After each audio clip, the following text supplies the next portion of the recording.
Welcome to This Explainer. Today, we're going to completely flip the script on how you experience the world.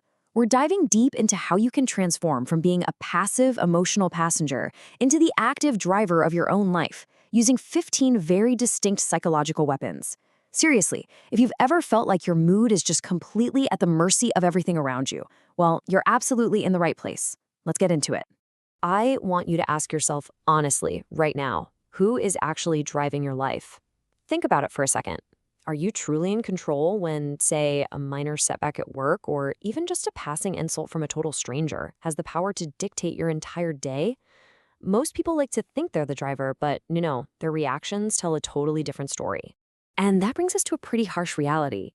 You're a passenger to your own emotions. If a single inconvenience right now can make you quit or just totally ruin your mood, you aren't in control. Your environment is. But definitely stick around, because over the next few minutes, I'm going to reveal exactly how the most powerful, successful people on Earth operate. They're almost never the loudest in the room.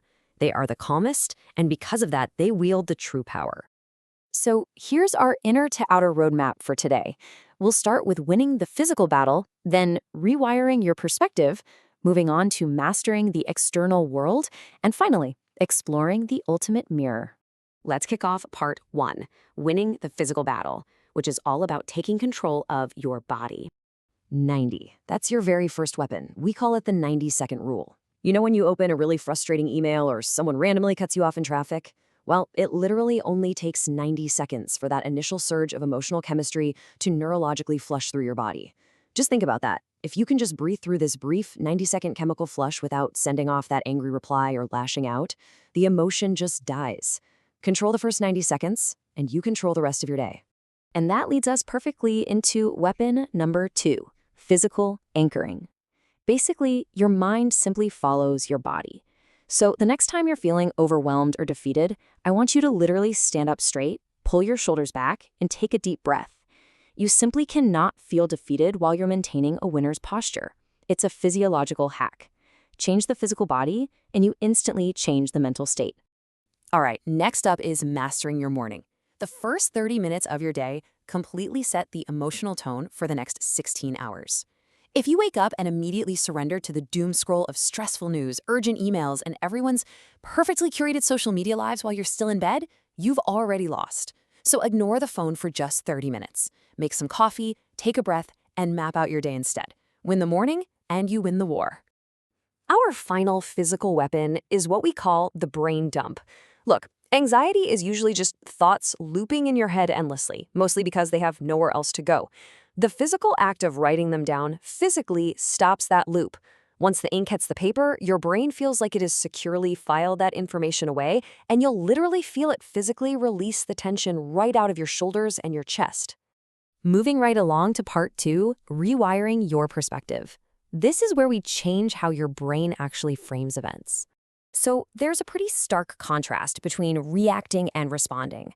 A reaction is a pure, unthinking impulse, right? But a response, that is a conscious choice. When someone triggers you, there is a tiny gap. And that tiny gap between the trigger and your response, that is exactly where your ultimate freedom lives. Now, when you're finding it hard to find that gap, try using the third-person perspective.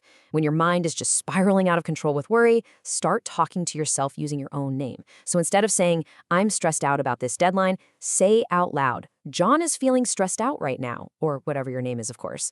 Doing this creates immediate psychological distance. It allows you to step outside of yourself and effortlessly de-escalate a spiraling mind. Next up, we have to look at how we suffer immensely simply because we constantly label events as either good or bad. Think about it. A missed flight that totally ruins your itinerary might actually save you from being in a terrible accident. Or a really painful, devastating breakup might just be the exact catalyst you needed for your greatest period of personal growth.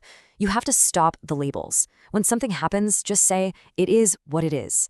That simple phrase creates a superpower of absolute neutrality. And building on that neutrality is impermanence. That's the understanding that every feeling, whether it's intense joy or super sharp pain, is really just a temporary visitor. They come and they go. When you stop desperately trying to hold on to the good visitors and you stop violently pushing away the bad ones, you become absolutely unshakable. You literally just open the door, acknowledge them, and watch them pass right through. Wrapping up our internal rewiring, we have the incredible power of two very simple words.